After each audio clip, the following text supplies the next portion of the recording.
नमस्कार। बाजार आज और कल में आप सभी का स्वागत है। मैं हूं स्वाति रायना। बताएंगे इस शो में बाजार में आज का पूरा एक्शन, साथ ही क्या रहे अब मंगलवार के बाजार के लिए आपके लिए स्ट्रैटेजी और शेयरों में कमाई के शानदार मौके भी।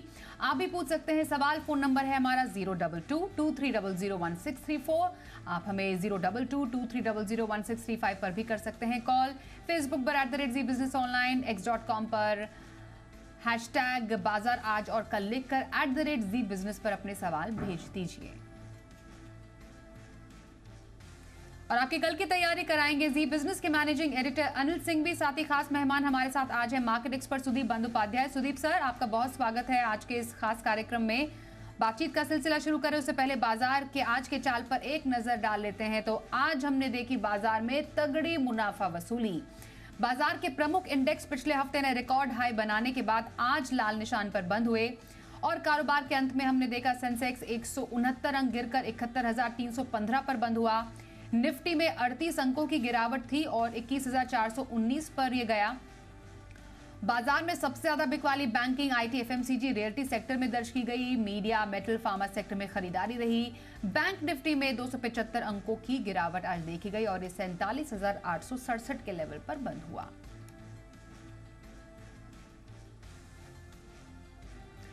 और आइए अब एडिटर्स टेक में जी बिजनेस के मैनेजिंग एडिटर अनिल सिंघवी से जानते हैं कि अच्छे संकेतों के बावजूद आज बाजार में गिरावट की बड़ी वजहें क्या रही।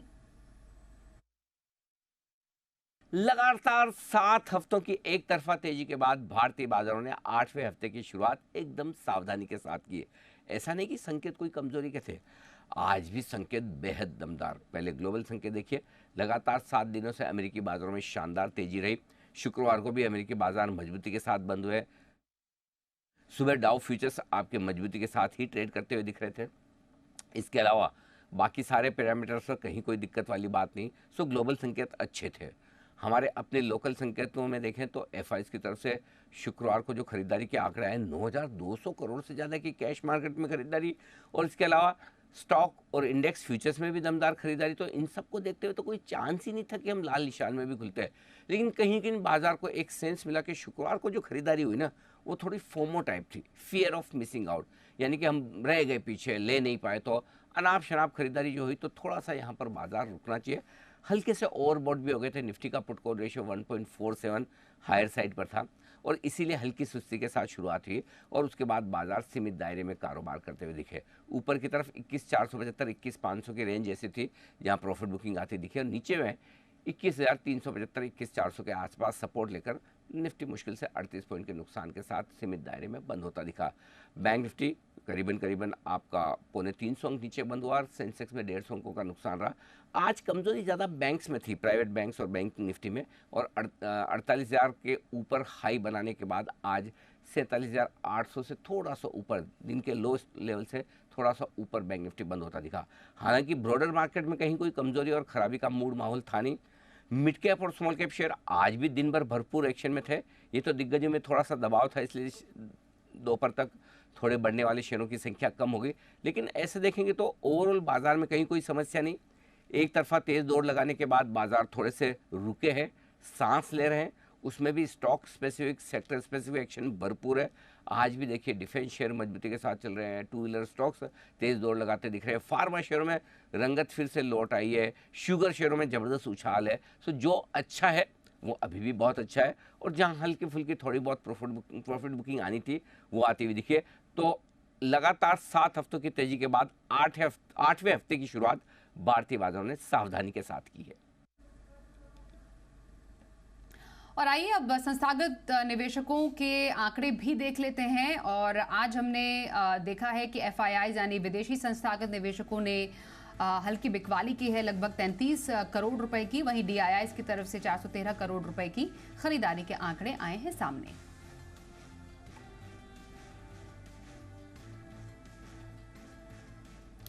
मार्केट एक्सपर्ट सुदीप बंदोपाध्याय, उनके पास सीधे चलते हैं। अब सुदीप सर, जो एक लंबी हमने बाजार की रैली देखी, एक रनअप देखा शानदार लेवल्स के साथ, उसमें अब मुनाफा वसूली का दिन, क्या यही एक्सपेक्ट कर रहे थे आप भी? और आगे अब क्या आप देखते हैं बाजार के लिए?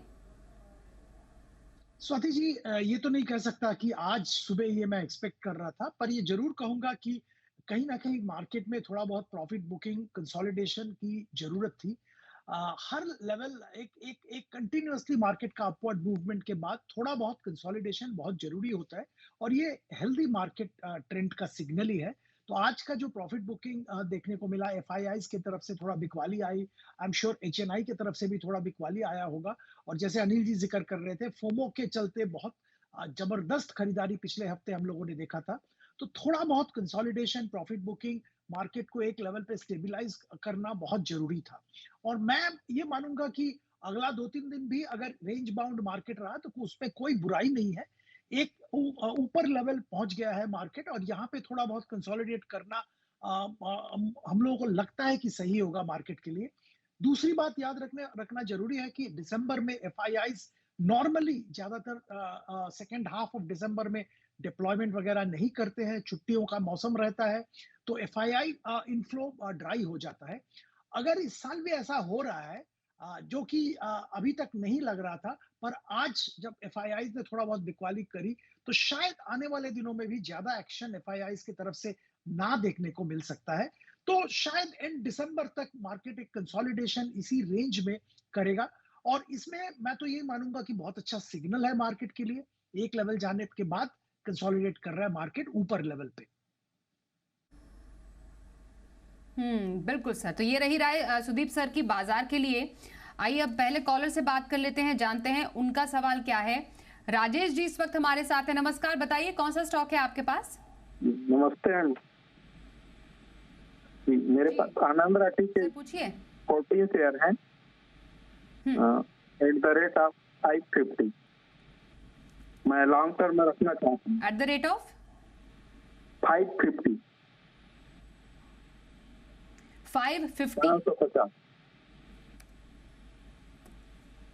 ओके, 550 पे आपने आनंद राठी वेल्थ लिया। सर कब लिया था आपने ये? जी आईपीओ के समय। ओके, आईपीओ के टाइम पे लिया था। आनंद राठी वेल्थ में सर 550 की खरीद, अच्छा मुनाफा, बहुत ही बेहतरीन मुनाफे में है ये। अब क्या रहे इनकी स्ट्रैटेजी? जी बिल्कुल निवेशित रहिए क्योंकि ये खुद कह रहे हैं कि लंबी अवधि के लिए निवेशित रहना चाहते हैं, तो कोई बुराई नहीं है। ओवरऑल एक ट्रेंड साफ हुआ है कि फाइनेंशियलाइजेशन ऑफ सेविंग जो कि हम कहते हैं वो हो रहा है। पहले लोग पैसा बैंकों में रखते थे, अपने पास रखते थे, गोल्ड में रखते थे। अब क्या हो रहा है, बहुत सारा हिस्सा पैसे का मार्केट में आ रहा है और एडवांस इंस्ट्रूमेंट में जा रहा है। तो wealth management as a space बहुत अच्छा कर रहा है और सारे वेल्थ मैनेजमेंट कंपनीज अच्छा परफॉर्म कर रहे हैं। तो आने वाले दिनों में भी इनका ये ट्रेंड जारी रहेगा और अगर इंडिया का जीडीपी 8% के आसपास अगला 5-7 साल 10 साल चलता है तो इसमें बहुत वेल्थ जनरेट होगा और वेल्थ मैनेजमेंट कंपनीज के लिए बहुत फायदेमंद स्थापित होगा। और आनंद राठी वेल्थ का परफॉर्मेंस भी ठीक ठाक रहा है, तो मैं कहूंगा कि प्रॉफिट में है पर निवेशित रहिए, कोई जल्दबाजी नहीं है इसमें से एग्जिट लेने का। तो निवेश बनाए रखे आनंद राठी वेल्थ पर, यही राय सुदीप सर की आपके लिए। मोहम्मद इरफान जी इस वक्त हमारे साथ है, उनसे सवाल जानते हैं। नमस्कार, कौन सा स्टॉक आपके पास है? Ma'am my name is Mohammad Imran, not Irfan. माफ कीजिए जी, इमरान जी बताइए। Good evening ma'am. मेरे पास आइनोक्स विंड है 185 quantity at the price of 101.56। 101.56 101 रुपए 56 पैसे। जी बिल्कुल करेक्ट। अच्छा, 101 रुपए पे। ओके, 403 पर आइनॉक्स विंड आपकी खरीद 101 पर, और नजरिया कब तक का? Ma'am 3 to 5 years। बिल्कुल, तो 3 से 5 साल का नजरिया आइनॉक्स विंड पर। सर एक और हमारे दर्शक जिन्होंने काफी अच्छे लेवल्स पर की स्टॉक पे एंट्री, सर 3 से 4 साल के लिए क्या रहेगी आपकी राय? स्वाति जी आज हमारा लकी डे है। सारे इन्वेस्टर जो एक्चुअल इन्वेस्ट करना चाहते हैं मार्केट में वो जुड़ रहे हैं हमारे साथ। तो यहाँ पे इमरान जी को मैं यही भी कहूंगा कि बेहतरीन शेयर उन्होंने खरीदा है। और देखिए जो आजकल रिन्यूएबल एनर्जी, जो फॉसिल फ्यूल से हम लोग हटने की कोशिश कर रहे हैं और रिन्यूएबल एनर्जी पे पूरा फोकस है, सारा दुनिया का फोकस है, इंडिया में भी बहुत अच्छा फोकस है। आइनॉक्स विंड उसी क्षेत्र से जुड़ा हुआ कंपनी है और आने वाले दिनों में और भी इनका बिजनेस बढ़ेगा, यही उम्मीद है। प्रदर्शन अच्छा ही चल रहा है और आप तो बहुत अच्छे मुनाफे में बैठे हुए हैं। आपका नजरिया भी 3 से 5 साल का है, तो कोई दिक्कत नहीं है, बेझिझक निवेशित रहिए और कोई हड़बड़ाने की ज़रूरत नहीं है इस काउंटर से एग्ज़िट करने के लिए।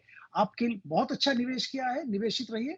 आपको करंट लेवल जो 404-5 के लेवल पे कामकाज कर रहा है, यहाँ से भी अच्छा खासा एप्रिसिएशन आने वाले दिनों में मिलेगा। बिल्कुल बने रहिए। आइनॉक्स विंड पर आए आपके लिए सुदीप बंदोपाध्याय दे रहे हैं। अगले कॉल उत्तर प्रदेश से सत्येंद्र कुमार तिवारी हमारे साथ है। नमस्कार, बताइए कौन सा स्टॉक आपके पास है?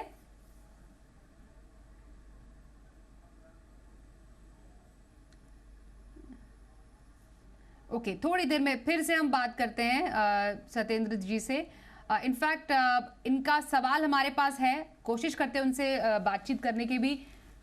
सुदीप सर, अगर आप टेलीविजन सेट देख पा रहे होंगे, 7,000 शेयर IRFC के 76 के भाव पर, और ये हमने येट अगेन एक और निवेशक का शानदार मुनाफे का सिलसिला जारी रखा। आज के तीसरे एक और मुनाफे वाले निवेशक हमारे जिन्होंने अच्छा पैसा कमाया है IRFC पे। काश मालूम होता कि इनका होराइजन कितना है, लेकिन फिर भी अब ये मुनाफा क्योंकि इन्हें अच्छा है, क्या करें? देखिए, अपार्ट फ्रॉम लंबी अवधि और अपार्ट फ्रॉम सही लेवल पे लिया है, एक ट्रेंड भी आज साफ है। जो सारे जो स्टॉक्स के बात हो रहा है वो सारे सेक्टर्स में बहुत अच्छा पॉजिटिव टेलविंड है। जैसे हम जानते हैं रेलवे सेक्टर में एक एक मतलब गेम चेंजिंग कामकाज चल रहा है। हर हर सेगमेंट ऑफ रेलवेज, या आप ट्रैक्स की बात करें, वैगन्स की बात करें, पैसेंजर ट्रेन्स की बात करें, इलेक्ट्रिफिकेशन की बात करें, हर सेगमेंट में बहुत अच्छा जबरदस्त काम चल रहा है। इलेक्ट्रिफिकेशन की बात करें तो ये रेलवे में एक मोमेंटम आया हुआ है और इस मोमेंटम का बहुत बड़ा फायदा इस सेक्टर से जुड़े हुए सब कंपनी को मिल रहा है। जैसे हम जानते हैं रेलवे IRFC इस सेक्टर से जुड़ा हुआ है, फाइनेंसिंग करता है, तो यहाँ पे भी बहुत अच्छा अपॉर्चुनिटी बन रहा है और बनता रहेगा आने वाले दिनों में। इतना बड़ा कामकाज हो रहा है तो इसका फायदा IRFC को भी जरूर मिलेगा। मैं इनसे यही दरखास्त करूंगा कि ये भी अपना नजरिया लंबा रखे। मुनाफे में है पर और भी अच्छा खासा मुनाफा आने वाले दिनों में मिलेगा, तो हड़बड़ा के एग्जिट लेने की कोई जरूरत नहीं है, बेझिझक निवेशित रहिए। लंबे समय के लिए IRFC में बने रहने की सलाह आपके लिए सुदीप बंदोपाध्याय दे रहे हैं। असम से लेनिन हजारिका हमारे साथ है। नमस्कार, बताइए कौन सा स्टॉक आपके पास है? जी मैम, ओरिएंट इलेक्ट्रिक का है, मेरा 500 शेयर है, 370 रुपये में लिया था इसको। तो अभी क्या करें इसको लेके, वही थोड़ा सा सजेशन। तो आपने कोई आपके माइंड में कोई होराइजन है, कब तक आपको रखना है स्टॉक को? देखिए, मैं तो रखने से तो मैं रख सकता हूँ और 8 महीना 10 महीना या 1 साल तक तो मैं रख सकता हूँ, तो लेकिन आप लोगों का क्या सलाही है इसके बारे में, वही जानना चाहता हूँ। बिल्कुल सर, 370 की इनकी खरीद है, नुकसान तो झेल रहे हैं ये। साल भर अगर रखें ओरिएंट इलेक्ट्रिक को, आपको लग रहा है इनके टारगेट अचीव हो पाएंगे? जी, बहुत ही मुश्किल लग रहा है, क्योंकि इन्होंने ऊपर वैल्यूएशन पे इस शेयर खरीद लिया था। और देखिए आज के दिन में स्वाति जी, मार्केट में बहुत अपॉर्चुनिटीज आ रहे हैं, बहुत ग्रोथ देखने को मिल रहा है बहुत सारे सेक्टर्स में। तो हमारी सलाह तो यही होगी कि यहाँ पे लॉस बुक कर ले और जो रकम उनको मिले वो रकम ऐसा कोई सेक्टर में लगाए जहाँ पे पॉजिटिव टेलविंड है। बहुत सारे ऐसे सेक्टर्स हैं, हम लोग जिक्र करते रहते हैं। तो हमारी दरखास्त तो इनसे यही होगी कि लॉस बुक कर ले और किसी दूसरे शेयर में निवेश करे। तो ओरिएंट इलेक्ट्रिक में लॉस बुक करने की सलाह आपके लिए दे रहे हैं सुदीप बंदोपाध्याय। यूपी से अमित जी से बात करते हैं आप। नमस्कार, बताइए कौन सा स्टॉक आपके पास है? हाँ स्वाति जी नमस्कार। स्वाति जी, मेरे पास राजमेट के शेयर हैं, 5,000 शेयर हैं जिसकी बाइंग है मेरे पास 9 रुपए, और जियो फाइनेंशियल का शेयर है 1,000 शेयर जिसकी बाइंग है मेरे पास 241 रुपए का। तो मुझे इस पे लॉन्ग टर्म का व्यू चाहिए था सर से। जियो फाइनेंशियल्स का एक बार मुझे आप अमित जी बताएंगे आपकी खरीद कितनी है एक बार? हाँ, 241 रुपए खरीदे, मेरी 1,000 शेयर है मेरे पास। ओके, और नजरिया कितना रखा है आपने स्टॉक? मैंने 1 साल के लगभग रखा हुआ है। सर, अगर जियो फाइनेंशियल पे आपकी राय लेना चाहें, लगभग 248, तो कुछ नुकसान तो है ही ने। साल भर के लिए जियो फाइनेंशियल्स में अभी क्या सलाह रहेगी आपकी, क्या टारगेट आप देखते हैं? स्वाति जी, इन्होंने शायद 241 रुपए में लिया है। तो मुझे तो कोई दिक्कत नहीं दिख रहा है, क्योंकि एक साल का नजरिया है। जैसे हम लोग सब जानते हैं, रिलायंस ग्रुप का ये फाइनेंशियल सर्विसेज कंपनी है। मैनेजमेंट क्वालिटी टॉप क्लास इन्होंने इकट्ठा किया है, और जो सेगमेंट्स और प्रोडक्ट्स में जाने की बात कर रहे हैं वहां पे भी बहुत अच्छा पोटेंशियल है। तो अगर नजरिया एक साल का है तो हमारी सलाह तो यही होगी कि निवेशित रहिए। अच्छा खासा आपको मुनाफा मिलने की उम्मीद रहेगी। शायद आपको इसमें और लंबी अवधि भी आप निवेशित रह सकते हैं, कोई दिक्कत नहीं है यहाँ पे। तो बने रह सकते हैं आप। तो और नजरिए के लिए आपके लिए जियो फाइनेंशियल पर राय दे रहे हैं सुदीप सर। वडोदरा से आईआरबी, माफ कीजिए, मनन जी इस वक्त हमारे साथ है। उनका स्टॉक शायद आईआरबी इंफ्रा है, कंफर्म एक बार कर लेते हैं। मनन जी नमस्कार, बताइए क्या जानना चाहेंगे? मेरे पास आईआरबी इंफ्रा के 32 के रेट पर 3600 शेयर है, उसके लिए जानकारी चाहता हूँ मेरा।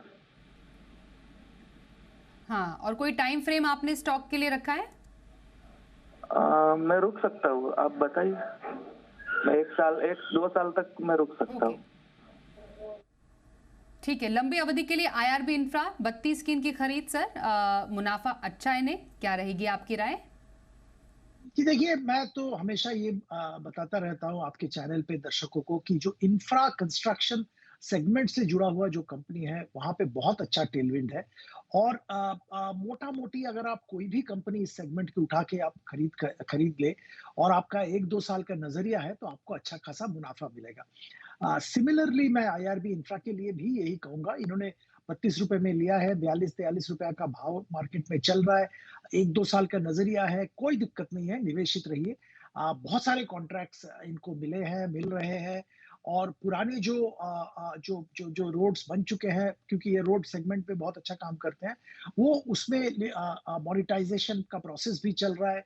तो वर्किंग कैपिटल रिलीज हो रहा है, नए प्रोजेक्ट्स में एंटर कर रहे हैं, मार्जिन अच्छा मिल रहा है। तो निवेशित रहने में कोई बुराई नहीं है, निवेशित रहिए। करंट लेवल से भी अच्छा खासा मुनाफा मिलेगा। तो निवेशित रहिए आईआरबी इंफ्रा, आपके लिए यही राय दे रहे हैं सुदीप बंदोपाध्याय। हमारे साथ अगले कॉलर हैं, उनसे भी जानते हैं सवाल। पुणे से अमोल पोकाले जी। नमस्कार अमोल जी, बताइए कौन से स्टॉक पर आपका नमस्कार। I am fan of your show and watching almost daily whenever I am getting time. Stock is ONGC. I bought it around 270 and I have 235 shares. Even the market is grown, the stock is not crossing 200. So I just want the view whether I should exit or stay for 6 months if there is any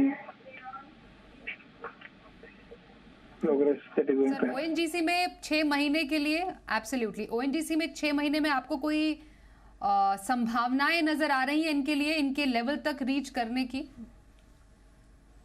जी, ऐसा कोई बहुत बड़ा संभावना तो नहीं दिख रहा है। आपको ये जानना जरूरी होगा कि ONGC में बहुत सारे अनसर्टेनिटीज है। जो ग्लोबल ऑयल प्राइसेस है उसके ऊपर कुछ हद तक डिपेंड करता है। अनफॉर्चुनेटली कोई नए ऑयल फील्ड्स या नया कोई बहुत बड़ा फील्ड इनके पास एक्सप्लोर नहीं कर पाए पिछले कुछ सालों से। इसीलिए एक स्टैग्नेंट सा स्थिति ONGC में आ गया है, और इसी के कारण इस शेयर में ज्यादा अच्छा खासा एप्रिसिएशन देखने को नहीं मिला। प्राइस पहले तो बहुत नीचे चला गया था, वहां से बढ़ा है, पर आपका प्राइस बहुत ऊपर है। तो और देखिए, आप निवेशित रह सकते हैं और शायद आपको करंट लेवल से थोड़ा ऊपर मिल भी सकता है। पर मैं आज के दिन में सब निवेशक को यही सलाह दे रहा हूं कि अगर आपके पास कोई शेयर है जिसमें आपको लॉस में बैठे हैं और वो लॉस बहुत जल्द रिकवर होने की संभावना नहीं है, तो आप वहां से लॉस बुक करके एग्जिट कर लीजिए और ऐसे किसी क्षेत्र में निवेश करिए, कंपनी में जहां पे अच्छा ट्रैक्शन है, जहां पे जल्द आपको अच्छा खासा मुनाफा मिलने की संभावना रहेगी। तो ONGC में भी मेरा राय होगा कि अगर आप ज्यादा देर रुकने नहीं चाहते हैं तो आप इसमें लॉस बुक करके एग्जिट कर लीजिए। कंस्ट्रक्शन, इंफ्रा, ऐसे कोई सेक्टर में अच्छा कंपनी चुन के वहां पे निवेश करिए।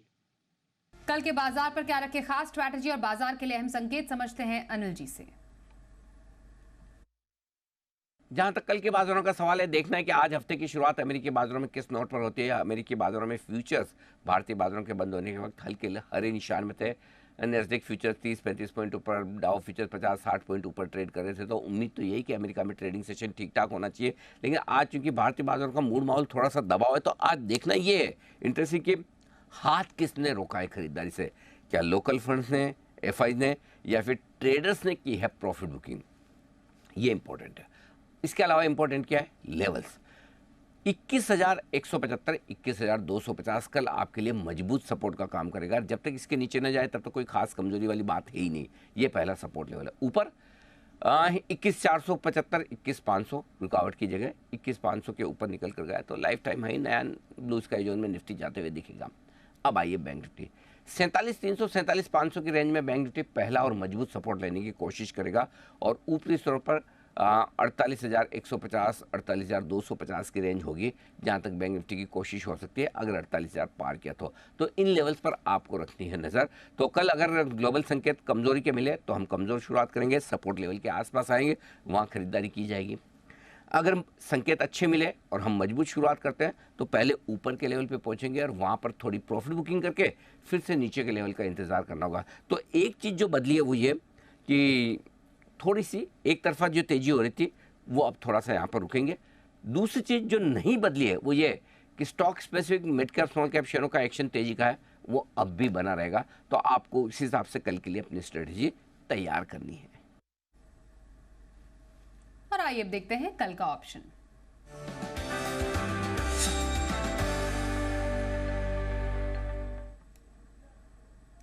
और ऑप्शन स्ट्रैटेजी के लिए हमारे साथ एसएमसी ग्लोबल के नितिन मुरारका। नितिन जी स्वागत करते हैं, क्या रहेगी आपके कल के लिए स्ट्रैटेजी? कि आज की प्रॉफिट बुकिंग के बाद कल हल्की बाय ऑन डिप करेंगे हम लोग और टारगेट स्ट्राइक होगी 21,400 की कॉल ऑप्शन, 21,400 की कॉल ऑप्शन, जिसको लेनी है अगर आपको ये 65-70 की रेंज में मिलती है तो, यानी अगर ड्यूरिंग द डे डिप मिलेगी तो आप खरीदें इसे 65 to 70 के बीच में। स्टॉप लॉस होगा 45 का और टारगेट इसके बनेंगे 100 से 105 रुपए के, यानी अब बाय ऑन डिप करेंगे 60 से 65 में 105 का टारगेट और 45 का स्टॉप लॉस। बिल्कुल सर, तो ऑप्शन की स्ट्रैटेजी नितिन मुरारका ने दी। बहुत धन्यवाद करेंगे सर हमारे साथ इस चर्चा में शामिल होने के लिए। और सुदीप सर अब आपसे जानना चाहेंगे क्या है आपके लिए आपकी लंबी अवधि की कॉल्स? देखिए, दो शेयर का मैं जिक्र करूंगा, दोनों ही हटके सेक्टर से है। एक तो माइक्रो फाइनेंस कंपनी में दिग्गज कंपनी स्पंदना स्फूर्ति, लिस्टेड कंपनी है। लिस्टेड स्पेस में बहुत कम माइक्रो फाइनेंस कंपनीज हैं और ओवरऑल माइक्रो फाइनेंस सेगमेंट में एक बहुत अच्छा ट्रैक्शन देखने को मिल रहा है और उम्मीद ये है कि अगला 2-3 साल ये जबरदस्त ग्रोथ दिखाएगा। और एक खास बात यहाँ पे है कि माइक्रो फाइनेंस कंपनीज में जो कोविड के टाइम में जो एसेट क्वालिटी में दिक्कतें आई थी वो बहुत हद तक खत्म हो गया है और एसेट क्वालिटी भी सिग्निफिकेंटली इंप्रूव किया है। तो ये दोनों फैक्टर्स मार्जिन इंप्रूव करेगा और प्रॉफिटेबिलिटी इंप्रूव करेगा। तो यहाँ पे स्पंदना स्फूर्ति में खरीदारी की सलाह दे रहे हैं 1,400 रुपए का टारगेट रख के 1 साल प्लस के लिए। दूसरा कंपनी जिसका मैं जिक्र करना चाहूंगा वो भी एक बहुत ही इन डिस्कशन सेगमेंट है, गेमिंग कंपनी नजारा टेक्नोलॉजीज। रियल मनी गेमिंग पे सरकार के नए तरीके के टैक्सेशन और जीएसटी सेगमेंट जीएसटी आने के बाद यहाँ पे बहुत सारी दिक्कतें आई थी, पर नजारा का आरएमजी सेगमेंट छोटा है और नजारा के लिए आने वाले दिनों में बहुत अच्छा अपॉर्चुनिटी यहाँ पे खुल रहा है क्योंकि इस आरएमजी सेगमेंट में जो टैक्स के चलते जो डिमांड और सारी जो दिक्कतें आ रही हैं उसके अपॉर्चुनिटी लेके इन्होंने अपना स्ट्रैटेजी एक्विजिशन का अनाउंस किया है और रमी और पोकर जैसे गेमिंग सेगमेंट में जो आरएमजी कंपनीज हैं वहां पे वो एक्विजिशन के टारगेट ढूंढ रहे हैं, ये उन्होंने ऐलान किया है और लगता है कि ये बहुत ही अच्छा स्ट्रैटेजी है। कंपनी का कामकाज अदरवाइज भी अच्छा चल रहा है, तो यहाँ पे 1,100 रुपए का टारगेट 1 साल के लिए रख के खरीदारी की हम लोग सलाह दे रहे हैं। बिल्कुल, तो स्पंदना स्फूर्ति और नजारा टेक में लंबी अवधि की खरीदारी की सलाह आई है सुदीप बंदोपाध्याय जी की तरफ से। बहुत धन्यवाद करेंगे सर हमारे साथ आज के इस खास कार्यक्रम में शामिल होने के लिए। रुकते ब्रेक के लिए खबरों का सिलसिला जारी रहेगा, देखते रहिए जी बिजनेस।